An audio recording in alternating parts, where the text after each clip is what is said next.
want you now. Your time has come. Now gaze deep into your mind.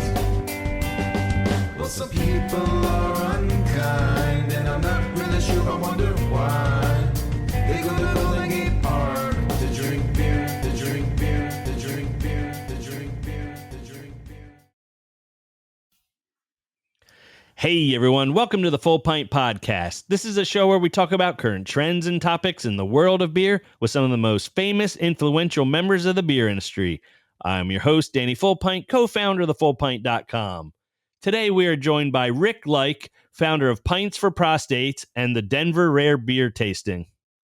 But before we begin this episode, we'd like you to know that you can find the show on Apple Podcasts, Google Podcasts, Stitcher Radio, iHeartRadio, as well as Amazon Music. If you enjoy the show, we'd appreciate it if you'd help support this podcast and keep it free by taking a half minute to leave a 5-star rating and share it with your friends.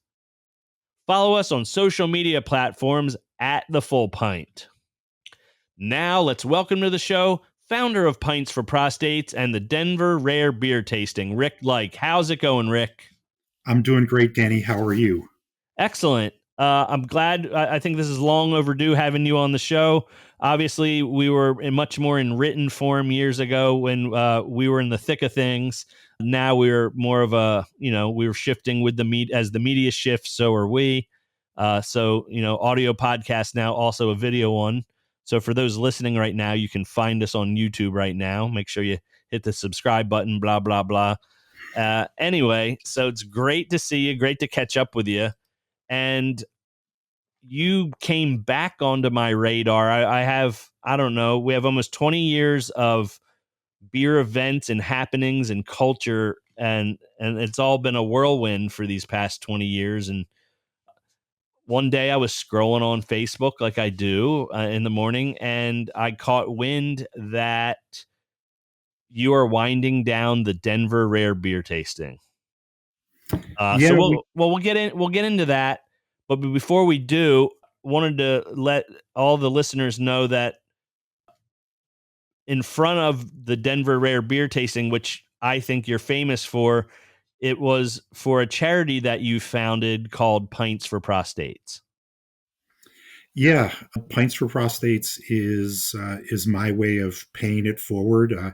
My life was saved by a friend who had prostate cancer and urged a bunch of us to get screened. And I was 47 at the time, no family history that I knew about of prostate cancer, and basically to shut him up, I decided to get the PSA blood tests when I went in for a physical. And lo and behold, the results came back that I had an elevated PSA, and got a biopsy, and off to the races. Had prostate cancer surgery in April of 2008. So the great thing is I'm a survivor. Early detection is really the key to beating prostate cancer. So I had the surgery and didn't need any radiation, didn't need any chemotherapy afterwards. So I'm an example that you get tested, you live longer, and you drink more beer. Hey, and that's what we're all doing. We're living to drink another day. Exactly. And you can't do that if your health is bad.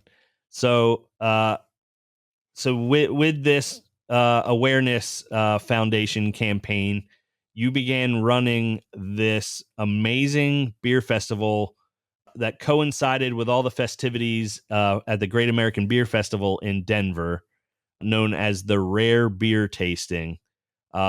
The Full Pint has gone to a few of these, and it's probably, when you look at today's beer festival format now, where there's the VIP session and lots of rare pours being advertised, you can tie this back to what you've built with the Denver Rare Beer Tasting.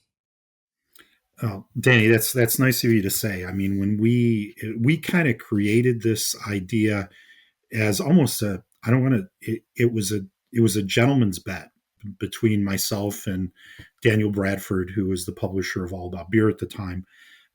We actually came up with the idea because we were in a brewer's tent at the World Beer Festival in Raleigh one year, an event that All About Beer used to host, and there were a few, rare bottles, if you will, that brewers had brought along to share with other brewers, and we just got talking about this being an idea that, could you do a festival that was all rare beer?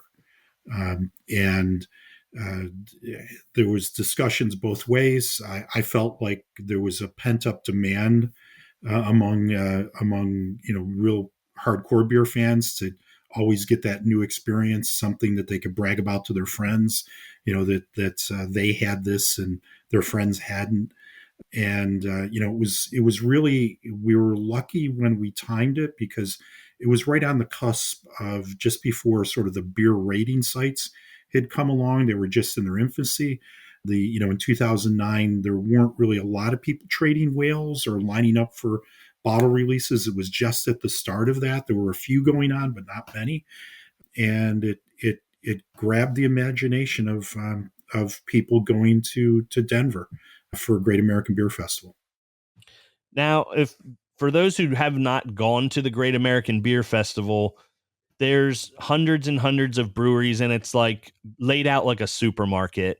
And you get to have these 1 ounce pours of beer in usually a plastic little taster cup with some logo on it. And just to be quite frank, there's not a ton of enjoyment and being able to discern all these different beers, and it all starts to blend in, and it's more of a social event than anything.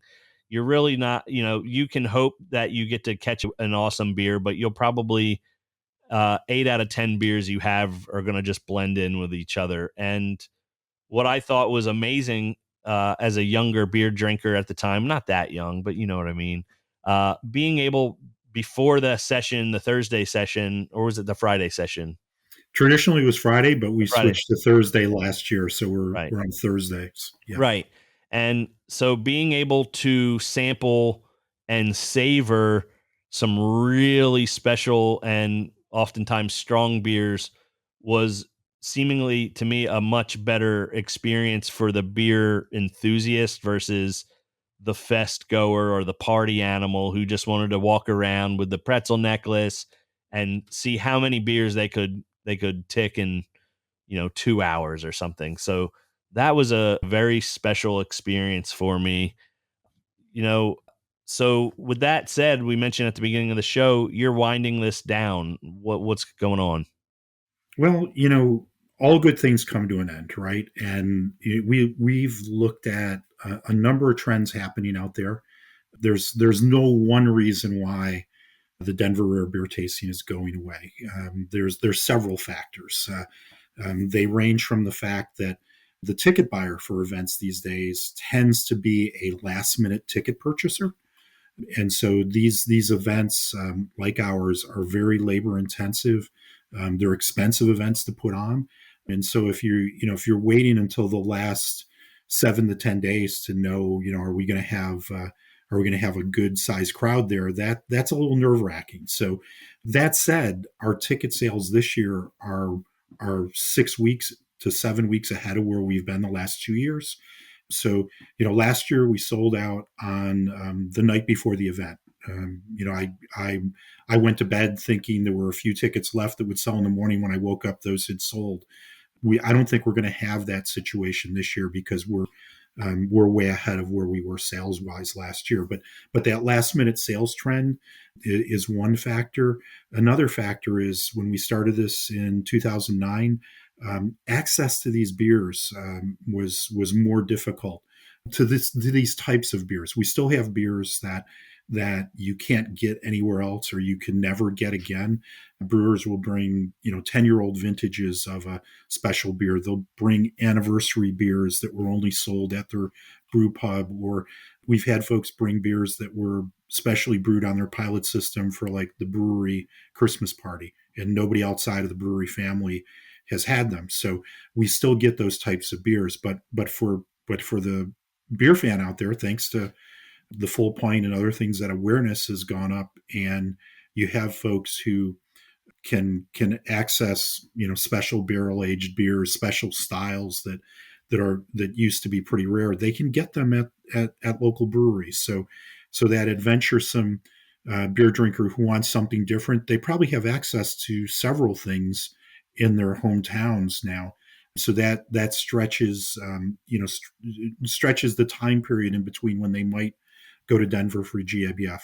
So there's factors like that, and the other factor is uh, when I started doing this, when our first Denver beer tasting, I was 48. I'm 64 now. A lot of our volunteers, none of them have stayed the same age, and so you get to a point where I want to have the same energy and drive in doing the event on the last year that I had on my first year, and make it a high quality experience for the beer fans that are coming to the event. I would agree about, the access to great beer in general. So, on our show we do with Andy, usually every month, we've mentioned that for anybody who's feeling down about the craft beer sector, I would say in total, it was a great success, the craft beer movement. You can go to any restaurant, any airport, and get a tasty glass of IPA just about anywhere in the world now. Like, IPA wasn't even in the lexicon 10, 15 years ago, and it's now synonymous with beer. It's not just, Bud Light, Miller Lite, Heineken anymore. And then as far as rare beer, you remember it was Goose Island and maybe Firestone Walker had a barrel program. And who else? Maybe a young Lost Abbey at the time. But Mm-hmm. you could only name on one hand breweries that had a full-fledged barrel program. And now it's like I can't think of a brewery that doesn't have a barrel-aged beer at least once a year. So that climate has definitely changed. And that's why the Full Pint used to do an anniversary party every year, and I would email furiously uh every brewer I've ever met all across the country, people I haven't met, just swinging for the fences. What's the most rare thing you can send me? And we did great, but it got to a point where there was so much work and everybody started using that same format, and it became less special. And the labor didn't match up with the reward, unfortunately. But in general, the beer drinker has won now because we now have access to all this great stuff. One thing I thought that was a real value add to your festival was you had the Godfathers, the who's who, show up to this event. Yeah, that's one of the things that we started off the first year telling brewers. We wanted their beer, we wanted their rare beer, but we also wanted them. We wanted that 4 hour time slot for them during a really busy time. They're going to GABF. They have a lot of time pressures on them. Big They're maybe, ask. oh yeah, it's a huge ask. And when the OGs, the Tommy Arthurs, the Jim Cooks, the Ken Grossmans, the Adam Averys said they're in, and I can, I'm not mentioning a lot of people, Right. but the generosity, that amazing support, they not only brought us incredible beer, but they're there rubbing elbows with the ticket buying fans that are there and taking pictures and signing autographs and walking around with people. You see little crowds around some of these brewers. They'll pour beers for you, but then we've got volunteers they're also pouring. Right. So they'll leave their table for a little bit and they'll wander around trying other beers and talking to the beer fans about what they like about that beer and asking what the fan likes about it. It's a really great environment. It's a chance.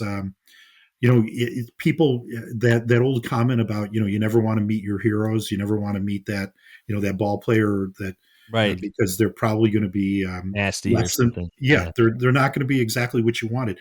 That's not the case in craft beer. You meet these guys You're and they're you're all, absolutely correct. You're absolutely correct, Rick. And I remember, I'm trying to think, it might have been 2013, 2012, 2013. Jim Cook was pouring a special version of Utopias. I don't remember if this was right out of the barrel. Maybe I'm dreaming this up, but it was like Garrett Oliver was pouring Black Ops out of bottles. It was just like, it was a dream for a beer enthusiast to to really, and I always tell, I talk about this a lot, and I tell, anybody who will listen is like, one of the keys to success in craft beer is having characters and a story. Your beer's not going to be enough. You need the people and the story. Yeah, you need that, and some of the origin stories, not only of the breweries and the people, but the beers, and how they came about to be. And the one thing we always say about our event, even from the start to now, where you do have access to a lot of great beers out there now, when you're in this room, you'll never see this beer list again. It's a unique combination. There are beers there that are brought, that they somebody found in the back of their cellar, and it's been back there for 7-8 years. They forgot it was in that barrel. And we had a Sierra Nevada brought a narwhal a few years ago that they said we literally have enough for one keg of this beer that we found, and we're calling it the Denver rare version of narwhal, because it hasn't been had before, and it'll never be had again. So it's a real treat to see something like that. But we've had, I mean, I hate to name names, because it's like, naming your favorite kid, right? You just don't want to get into that territory. But we've had Kate the Great. We've had a number of versions of Utopias there that are unique with different finishes. Dark Lord, Bourbonic Plague, the Hanapu, different variations of that. Three Mats, a Beer de Gourd, just the list goes on. Yellow Bus, a port aged Monstro, Night to End All Dawns. They're rattling. Dude, this through is the my old money ticker Hall of Fame you're just rattling off right now. Yeah, it's just Out of incredible control. when you get into it. I mean, when you have like side project, it was interesting. Last year they brought 10 candles. It was their 10th anniversary beer. Right. And I looked back at our list, and when they were there 5 years before, they brought 5 candles, their 5th anniversary beer. So it's those kinds of things that just it. I mean, I could be jaded as all heck about beer because I've been lucky enough to have great experiences, but I still get turned on by people who really love their craft and are doing special things, and you see how enthusiastic they are to present these beers to fans, and they tell us too. The other side of this, we ask a lot to have them there for that time, but we hear from brewers telling us that it's their favorite festival of the year, or it's their favorite part of GABF week. And for as much as you said, we're kind of the boutique event during GABF, but GABF serves a real purpose in giving access to a lot of brewers to consumers they might not encounter at any other time, and vice versa. Consumers getting to try beers from other parts of the country that they wouldn't have had access to otherwise. So it's interesting, they're going through transitions, they're changing kind of their approach to stuff, and doing some interesting things. But we wouldn't exist without the Brewers Association and the Great American Beer Festival, because it's the reason all those brewers are in town, and we ride on those coattails. So it's important to us. Did you ever consider, speaking of that, just playing devil's advocate, was there ever a possible format that didn't include GABF or the Brewers Association? Well, we've been involved in some other festivals around the country. Unfortunately, most of them don't exist any longer. There was a festival that was run in Minnesota called the Northern Lights Rare Beer Festival that started after us, and they supported us. COVID kind of killed that event off, but that was a lot of Midwestern brewers that would come together with some rare stuff. We were involved in a North Carolina event. Similarly, we had an event in Asheville for several years. It was a Rare and Wild festival. We used to go to Oregon for the Oregon Brewers Festival. Unfortunately, the world has COVID dealt a blow to the festival world. I think there's a chance for some of this to come back and revive, but I feel like it hasn't yet, though. Like it's not quite there yet. It's not, and that's the other reason why, as we looked at this, there's ample reason to make this the last one and go out on top. This is going to be our last call. It's the 16th version of this, and we think we're going to finish up pretty strong.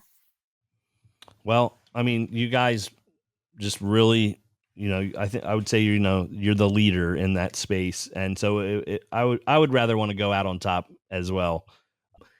Besides, all the utopias talk, what are some of the crazy stories of your logistics behind the event that you remember you can share? Oh, wow. Well, a couple of stories, from the event that are the very first rare beer tasting. There's two sort of lore stories out of that I love to tell. The first one is we had 24 breweries. We're upstairs at the Wynkoop Brewery. Oh my God, I remember that. Yeah, and so that's great. Now we're at Bierstadt Lager House this year again, and so we've come full circle. We started out in a brewery beer hall, and we're finishing up in a brewery beer hall. Right. But when we were at Wynkoop, we had 24 brewers pouring up in that pool hall with all those pool tables in the middle. So navigating around was a little bit difficult, but we're up there, and it's about 2 hours in, and one of the volunteers comes over to me and grabs me. I was in the middle of a conversation, grabs my arm and say, "Hey, you got to come right now. There's a home brewer up here, and he's hooking up a keg of beer." And we were really, we were riding on the Wynkoop's license, to serve Right. alcohol, and there was no way we could let a home brewer pour beer. So I go chugging across the thing, going between the pool tables, and saying excuse me to people getting out of the way. And I get to the booth, and it was where Brooklyn Beer had been pouring. Their keg had kicked, and I look, and it's Adam Avery hooking up a keg of beer. And Adam Avery is one of the breweries that will have poured at all 16 of these events. Right. For some reason, I don't know why we did not, space mostly with 24 breweries there. We didn't invite him, but he had his van downstairs, and he had a keg of rare beer sitting in his tent, probably for a brewery event that night. Sure. Sitting in the van, I should say. And when Brooklyn kicked, he went down and got it and hooked up. And I looked at the volunteer and I said, "Yeah, we can let this guy pour. It's perfectly fine." And so that's one of the stories. The other story with the first year that was kind of fun was the morning of the event. If you set up for these things, it's crazy. There's people up on ladders, and you're trying to find out where tables that will hold the glasses that won't collapse that you're trying to set up, and all this crazy stuff. And my phone rang, and it was somebody from the Brewers Association, and said, "Hey, I know you're sold out, but we need a ticket for VIP. Can you handle it?" And I was, they were helpful to us, and I said, "Yeah, who is it?" And they said, "Well, do you know who George Wendt is?" And I laughed, and I said, "Norm, you want to send Norm over to us?" I said, "Yeah, how many tickets does Norm need? He can come," right? And George, who just passed away, unfortunately, it was really exciting for me to get to meet him from Cheers and get to talk with him. He's a really nice guy. And the funny thing about that first event is you could hear about every 15 or 20 minutes when he would move and go get a beer, you just heard these people yell, "Norm," around in that section of the festival. So it was cool. Yeah, I was thinking about how the longevity of Cheers, considering that show's probably been off the air for 40 years now, maybe a little less.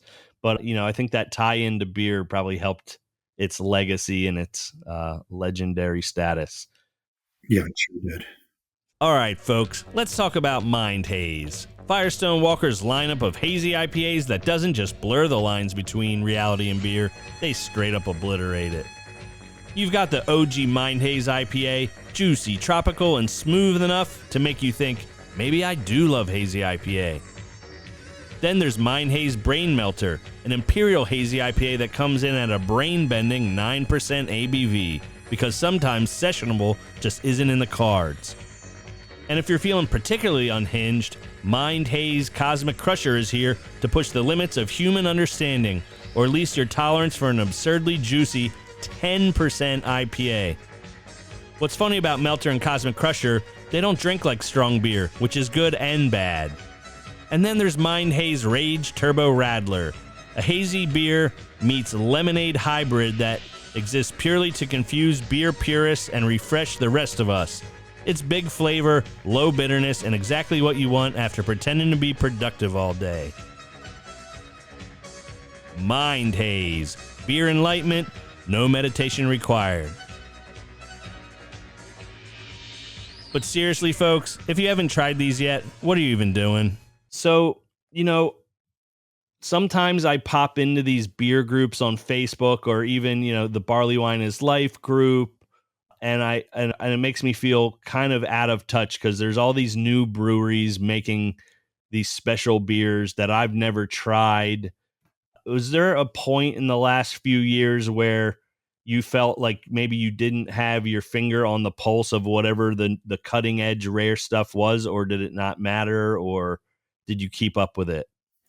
So I am one of these folks who, I have some favorite beers that I go back to, but I'm always chasing new stuff and trying new stuff. My job has me travel a good amount, and so I'm always, if I'm in a city more than one night, one of the nights I've got a list of 2 or 3 beers or breweries I've got to try to get to. And sometimes it works out and sometimes it doesn't. But so I'm always doing that. But we do a couple of different things. Every year when we complete the event, we do a survey of everybody who's bought a ticket. And we ask them, a number of questions about what we could do to do better next year. But we're always asking, what new breweries should we include? Who should we invite? And then I've got a few contacts that I have around the country that I'll pull them to say, hey, anybody doing some cool stuff in your neck of the woods who we should include. So we always try to freshen our lists and have some first timers there. I mean, we've had this thing. This will be our 16th year. So through 15 events, we've had 244 different breweries take That's impressive. 45 states. We've had 4 breweries that have been there for all 15 so far. Sam Adams, Sierra Nevada, Avery, and Great Divide. And we've had 55 breweries that have been there at least 5 times. And I know that because we give them a Crystal Award on their fifth pour. And it's cool to go around because I've stopped to see some of these people when I've been traveling, stop into their brew pub. And, brewers will have like their little shelf where they'll have their Great American Beer Festival awards. And they'll have their state medals. And I'll see some of our Crystal Awards sitting up there right next to a GABF medal. And I'm like, geez, that's like knowing that they care as much about the event to put that right up there next to those awards that they've earned is really great for me. So we get I think we're in touch with the new players that come in. Do we get all of them? No, because not, a lot of them are small and they may not go to GABF. They may not have the wherewithal to make a trip to Denver.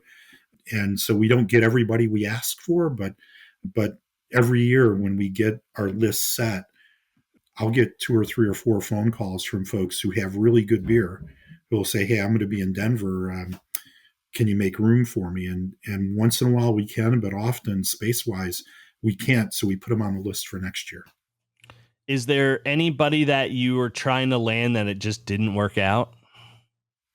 Yeah, there's a few of those folks. You can probably, they're out there, and we're still trying to finalize the list for this year. So maybe we'll get a couple more of those. But man, the folks that we have had who've agreed to take part and come in, whether it's the Garden Paths or the Crooked Stave back when they were early and they're back, the Foragers, You mentioned Firestone Walker early on. They were a big supporter, and they're still there. Beechwood.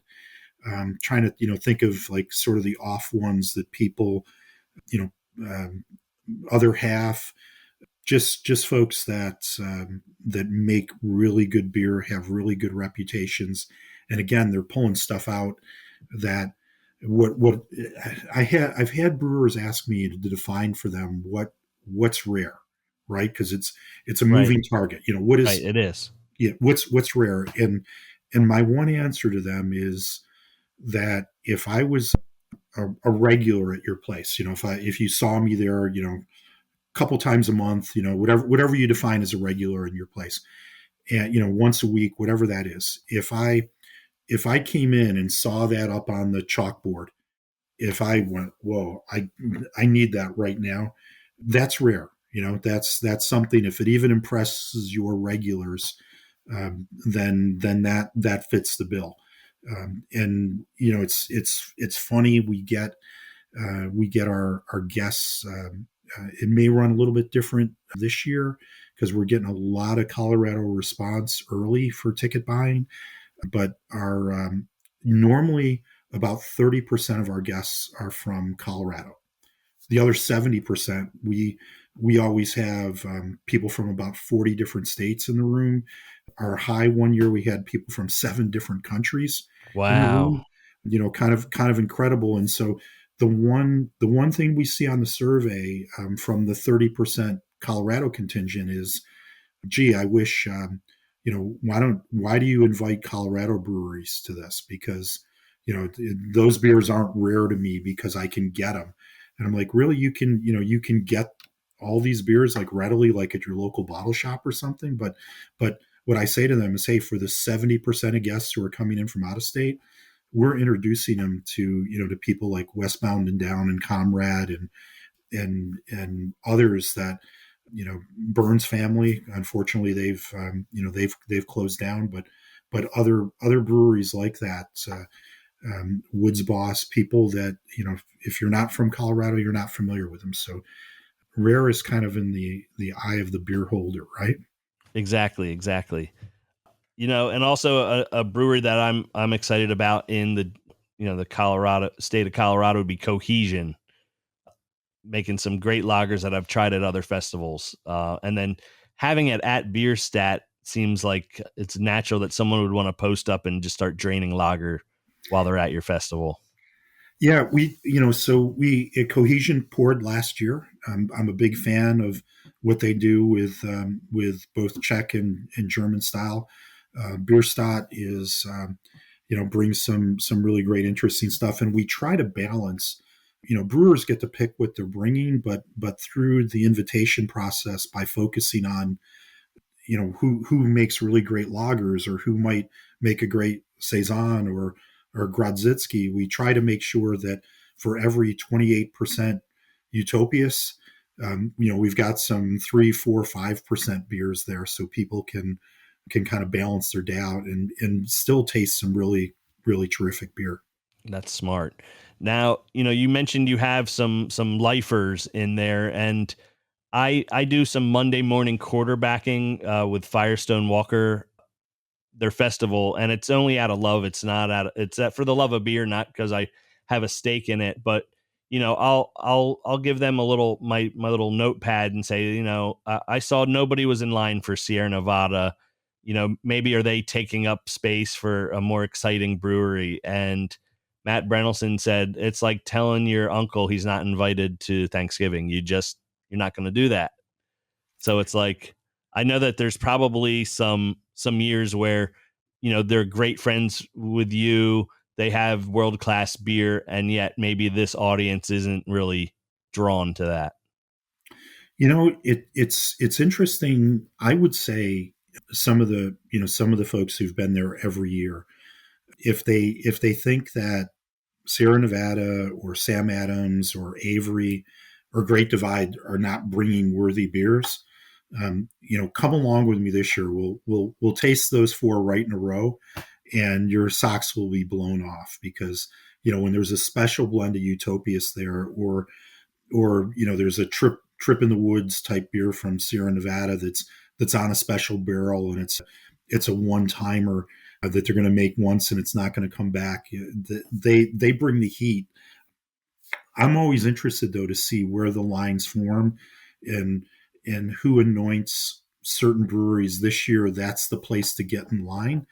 Right. And I've told people that if the line, we have what makes us boutique is not just the breweries, but our crowd size is not that large. Okay, so if you see a line somewhere at the Denver beer tasting that is more than like 6 or 7 deep, I always tell people go to the brewery to the left or the right of them, and they're going to have fantastic beer.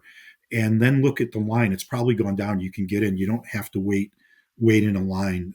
And but we've had those brewers, whether it's Weldworks or Side Project or Fremont or Other Half, or I can name them. You get set up, and all of a sudden you look when the doors open, and the line has formed there. And we typically uh, our brewers. I think the earliest anybody is kicked is about an hour and a half into the event.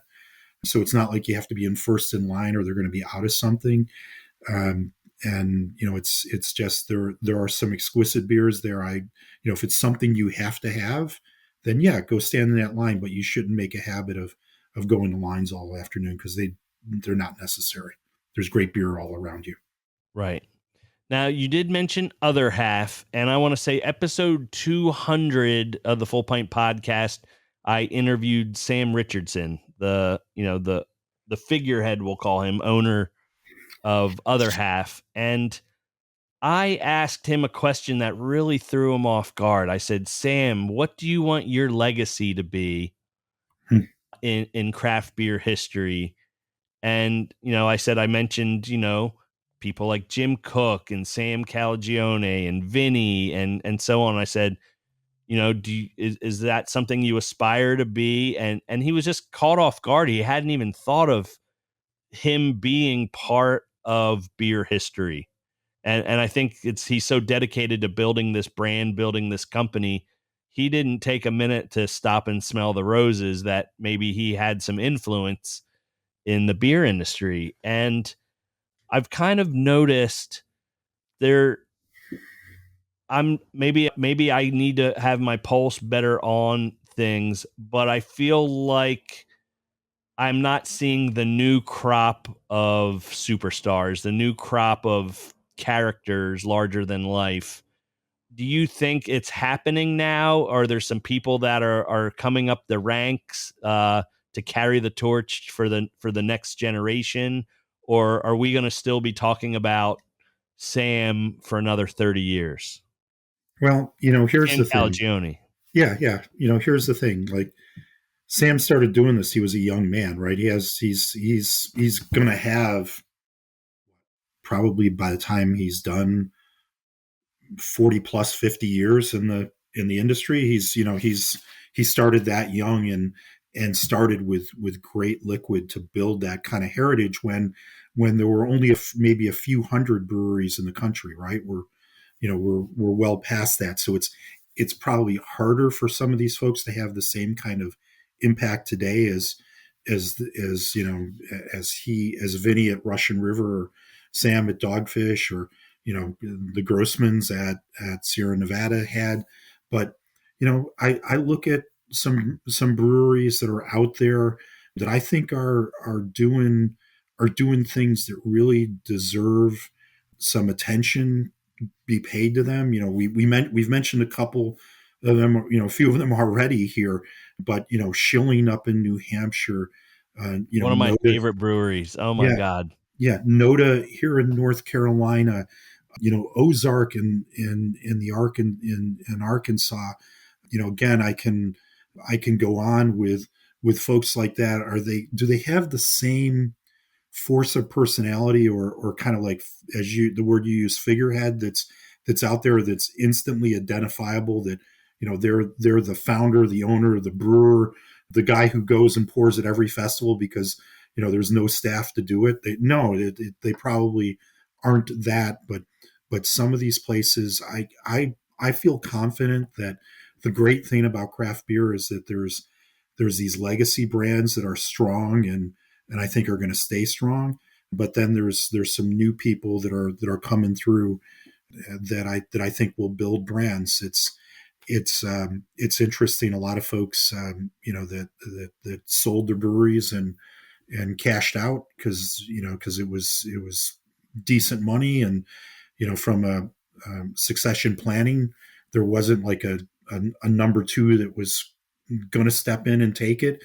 But the way the craft beer and beverage economy overall is now those huge numbers that people were getting for sales of their breweries, they may come back to that at some point, but it's not like on the immediate horizon. So some of these young stars, they're going to have to stick with it a little bit, and grow the business the old fashioned way. So I think it's happening. I think there are people out there, that are going to be the folks, 30 years from now, that are the question you ask is going to be asked about them. Hey, when Neil Fisher at WeldWorks retires, is there going to be another Neil around to do this type of thing? Yeah. Right. That's because I really maintain that that's the value add for a craft brewery. Like, I mean, all you have to do is sit at a tasting room and hear some youngster name drop the owner like they're the brewer. Like, oh, Patrick Rue really brewed this thing amazing, something goofy like that. Yeah. And you're like, people love feeling that connection. And I feel like I think that's what's needed for the strength to carry on this, thing that we love. So it's good to hear your perspective that this will carry on, and we are going to have a new cast of star players, because I think that's exactly what's needed. Yeah, I would say to anybody too, in your town, find that star player is probably exists right now at a small brewery No, that doesn't they have totally distribution. do. Yeah, and go into, I mean, man, just places like Wayfinder in Seattle and lesser known over in Winston Salem. They're out there, and you go and you go and you meet the brewer and you drink their beer, and it's pretty darn good stuff, and they're pretty good, darn good people.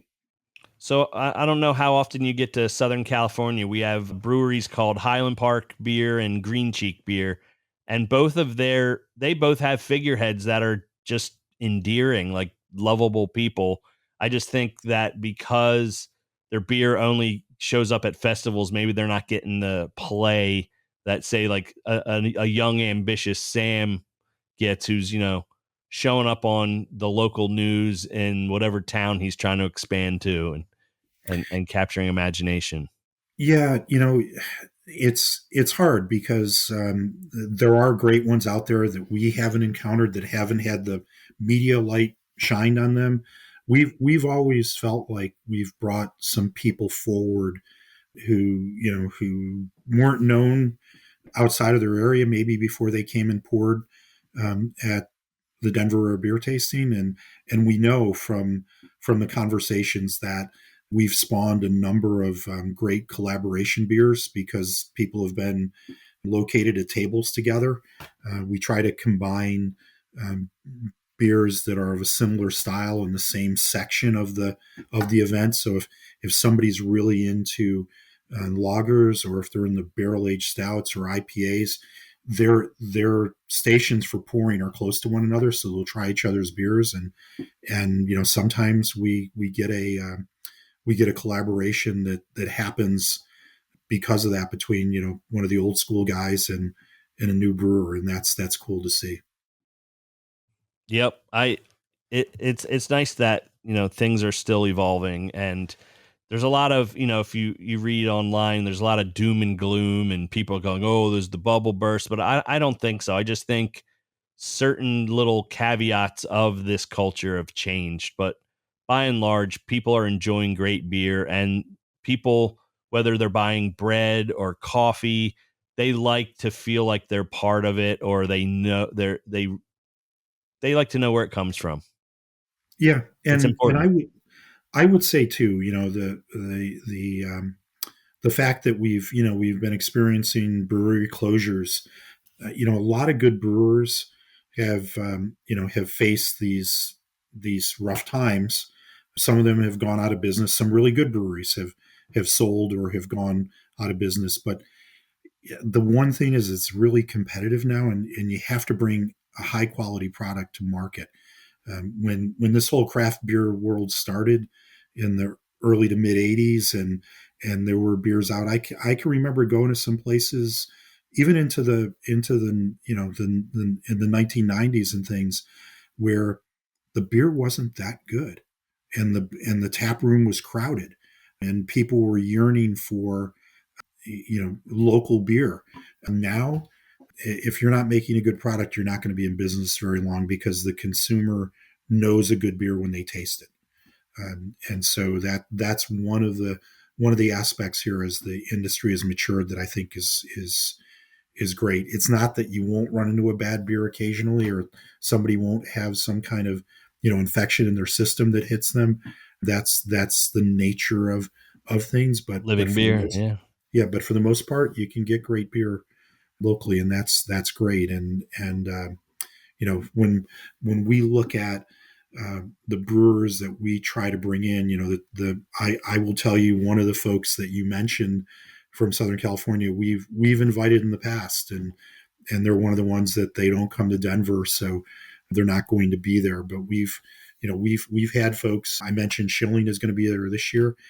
This was the third year that I invited them to come, and this year they're making the trip. So I'm thrilled to have them. They make some really, really great beers. Yeah, they're in my almost Mount Rushmore. Um, Now you mentioned breweries that have gone on to sell. You've also have seemed to have a very special place in your heart for Avery Brewing. We know that they are now part of a bigger international conglomerate.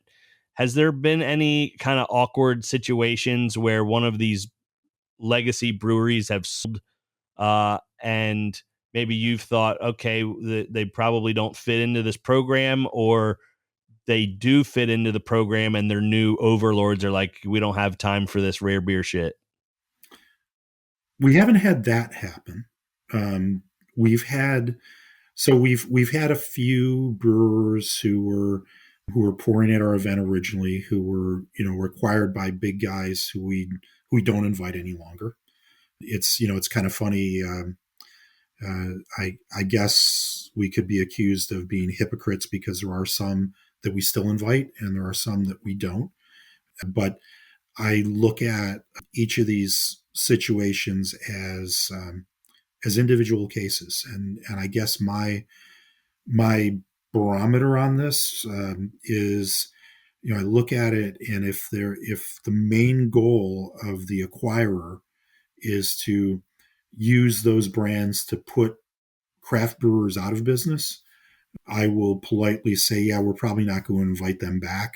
But if there is still that fire in the belly, and if you visit their brewery and they're doing things unique that are tap room only releases, and they're still doing some of the stuff in their communities that build the beer community up and help their communities up, then I don't really care if they're owned by a multinational organization. Now, I will tend, when we're putting the invite list together, you always get to that limit. How many brewers can you invite and fit in?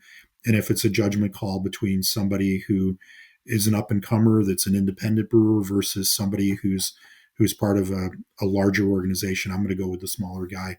Give them that exposure. Give that exposure to our loyal fans who are coming and may never have had a chance to try that beer. That's pretty fair. Well, I would say that's pretty fair. I mean, I can think of some big guys that are still do some interesting stuff still, because that's just kind of what they're into, and I see some that have kind of moved away from it because it's not part of the bottom line. So I'm sure you have a good method to the madness. Rick, yeah, we're running out of time, but I'd like you to plug the grand finale for us. yeah. So the 16th and last call Denver Rare Beer Tasting is going to take place on October 9th. That's the Thursday of GABF weekend. The event happens from 12 to 4. It's going to be at Bierstadt Lager House. Tickets are on sale now. You can get them through universe.com, or you can visit us on Facebook or our website to get the ticket link. And with your ticket, a number of things come with your ticket. It's not just the beer samples. You'll get a tasting glass. We serve a buffet lunch. You get a T-shirt. You get a program. You get to rub elbows with all of these brewers. We provide a free health screening outside of the event, which is one of our hallmarks. This event has literally paid for thousands of free health screenings around the country that we do. And that's one aspect of Pints for Prostates that I'm most proud of, in the fact that we screen for not only prostate cancer, but diabetes, for heart disease, and some other illnesses. But the folks paying the $200 for a ticket for this event, we know it's a big ticket, but you're going to enjoy some great beers. It's a great afternoon, and frankly, you're going to help us save some lives, and for that, we're really appreciative of. That's awesome, Rick. And is there any opportunity for people who can't make it there to donate, whether it be, I don't know if you're still doing the auction portion of this event, or yeah, Danny, we'll have an online auction that we'll promote, and so we'll start bidding in that auction a few days before Denver Rare, and the auction will close after Denver Rare beer taps are closed. And you can also donate at pintsforprostates.org. That's all spelled out. Pintsforprostates.org. There's a donate section to our website. We also have a transparency page on the website that will show you exactly where these funds have gone. All of our IRS paperwork for every year that we've been in existence is up there, so you can look at.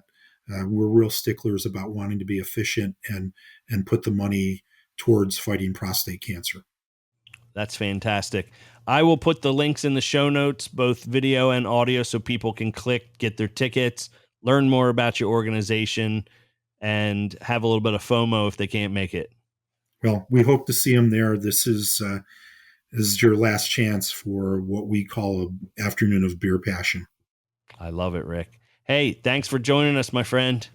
Great to see you. We'll see you in a couple months. Yes.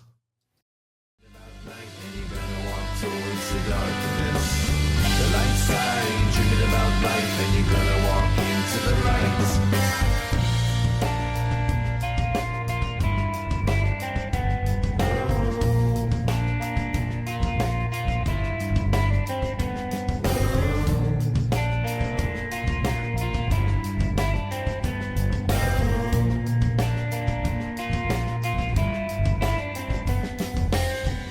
Well, don't you know that the reason for our life is the sun in the sky?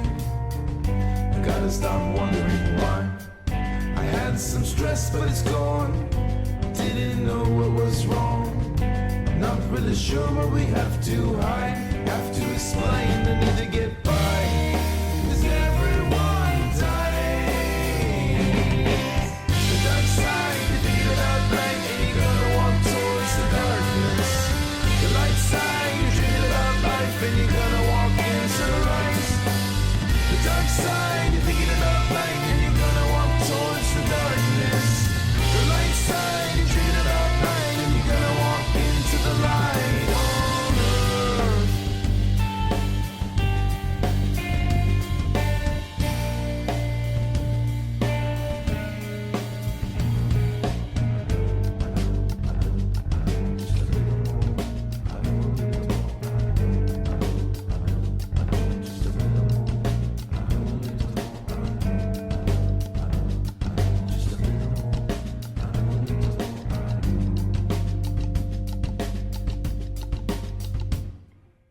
The dark side.